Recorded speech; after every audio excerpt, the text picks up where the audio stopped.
আজ আমরা কাগজের ব্যাগ তৈরি করব। কোন কাগজের ব্যাগ? যে কাগজ পরিবেশ বান্ধব, অর্থাৎ এমন কোনো কাগজ নেব যে কাগজটা সম্পূর্ণ পচতে পারে।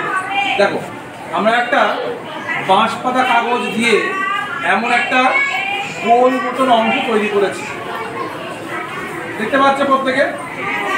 এটা লম্বা ছিল, আমরা ভাঁজ করে আঠা দিয়ে একটা সিলিন্ডার টাইপের তৈরি করেছি, বলি তো। এবার আমরা চলে আসবো টেবিলের কাছে, কিছু ভাঁজ করব।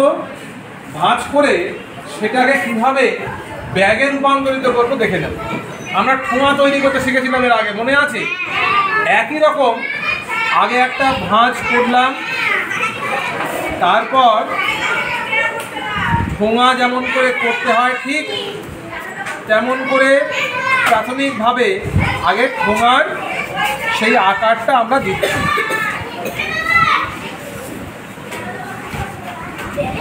এবার কাজ আমাদের একটু আঠার। আমরা আঠা দিয়ে কিছুটা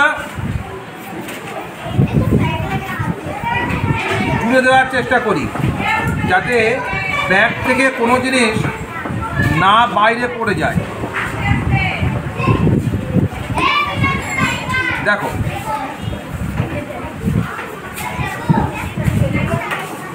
এরপর আমরা এই ঠোঙাটাকে খুলবার চেষ্টা করবো, একটুখানি সময় দেব শুকিয়ে যাওয়ার। দেখো, একদম মনে হচ্ছে না যে মশলা মুড়ির ঠোঙা? মনে হচ্ছে তো? একবার দেখিয়ে দিই ক্যামেরাতে, আমরা একদম মশলা মুড়ির মতন ঠোঙা। এরপর এটাকে আমরা ভাঁজ করব। ভাঁজ করে আমরা একটা ব্যাগের রূপ দিয়ে দেব।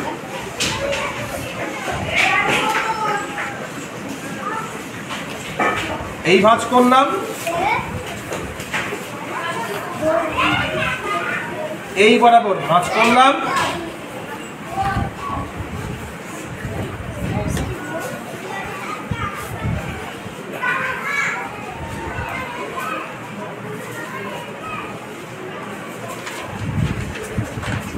এবার আমরা এইটাকে একটু ভেতরে ঢুকিয়ে দেওয়ার চেষ্টা করব।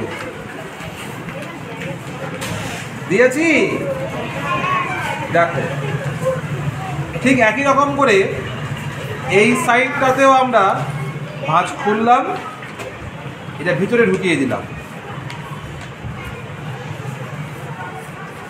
হলো, দেখো একদম ব্যাগের মতন আকার এসছে।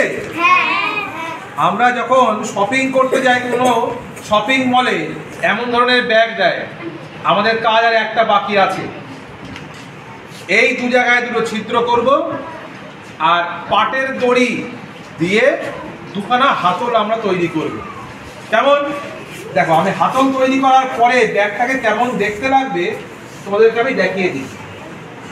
ঠিক এমন দেখতে লাগবে, শুধু পাটের দড়িটা একটু ক্যামেরা আমরা কাছে নিয়ে এসে দেখবো যে কীভাবে পাটের দড়িটা লাগিয়ে দিয়েছি।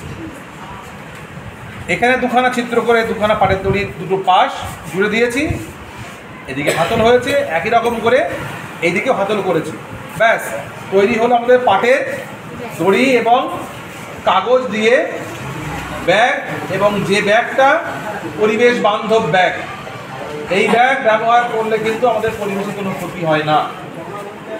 তোমরা পরের দিন সবাই এমন ধরনের ব্যাগ অবশ্যই একটা করে নিয়ে আসবে। যেমন আজকের মতন এখানেই আমরা শেষ করলাম।